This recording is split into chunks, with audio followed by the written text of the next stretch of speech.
ومالوي أيامك مدن وكودي أمال انتي شقالو مني ماموسك هيكون مجيء munaasabad ballaaran oo lagu xuseeyay maalinta shaqaalaha dunida 1 May ayaa lagu qabtay magaalada Djibouti ee caasimadda Jamhuuriyadda Djibouti.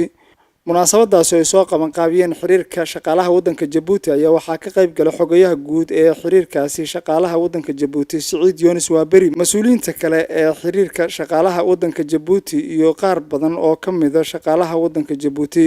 munaasabada ayaa intii socotay waxaa ka hadlay qaar ka mid ah dadka u dooda xuquuqda shaqaalaha waxaana lagu soo bandhigay oo looga hadlay muhiimadda ay leedahay ilaalinta xuquuqda qofka shaqaalaha ah. Idris Barre ku-xigeenka xogayaha xiriirka shaqaalaha waddanka Djibouti ayaa sheegay in inta badan shaqaaluhu aysan galabsan dambi culus oo ay shaqadooda ku waayaan. marka hore waxaan salaan u gudbinayaa labada gudoomiye guud ee ururada shaqaalaha Djibouti, xogayaasha golaha fulinta ee ururka IGTD, IDT, xubnaha golaha dhexe ururka IDT, IGTD, martida sharafta leh fadhida goobtan xafladu ay ka dhacayso, iyo intii ka soo shaqaysay inay u qabsanto sidan quruxda badan. Wassalaamu calaykum waraxmatullaahi wabarakaatuh. dhibaato ma yaro, shaqaaluhu dhib u qabaa, inta badan ma galabsan dambiyo culus oo ay shaqadooda ku waayaan ee waxay waayeen cid hoos u eegta waxa ay ka cabanayaan inuu sharcigu waafaqsan yahay iyo in la dulmayo in kale. goobaha qaar ee shaqo mas'uuliyiintu ay ku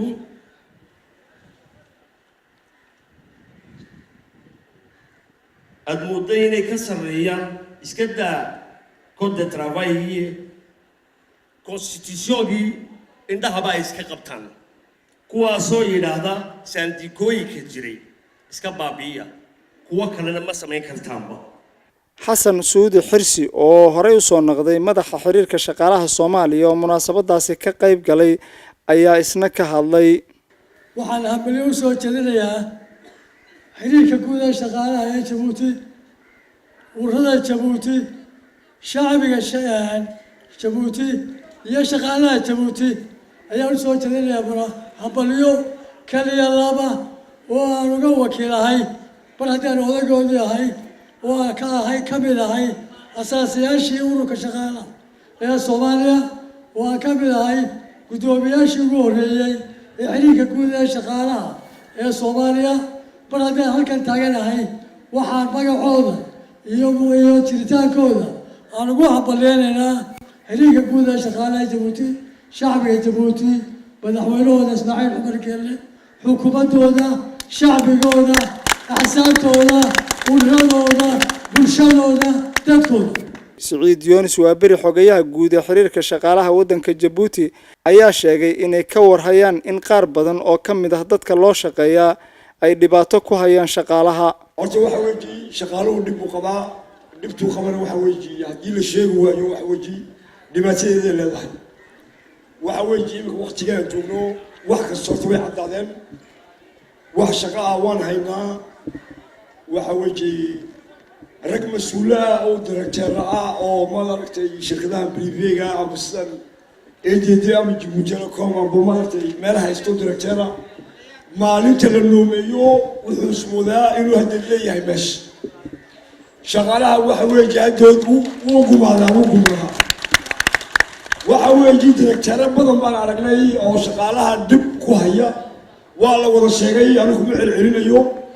waxa weeyii waxay rabaan inay shaqaalaha kiciyaan, inay maaragtay garab sameeyaan, laakiin ragga waxaan u sheegaynaa iyo kuma kacayaane adaa lagu eri kadhe, adiga ayaa lagu eri doonaa. maanta oo kale 1 May maalinta loo gaar yeelay shaqaalaha ayaa waxaa ka dhaca meelo badan oo dunida ah munaasabada lagu weyneynayo maalintani, sidoo kalena looga hadlayo xuquuqda ay leeyihiin shaqaaluhu. أحمد عبد الكريم محمد، يونيفرسال TV، جيبوتي.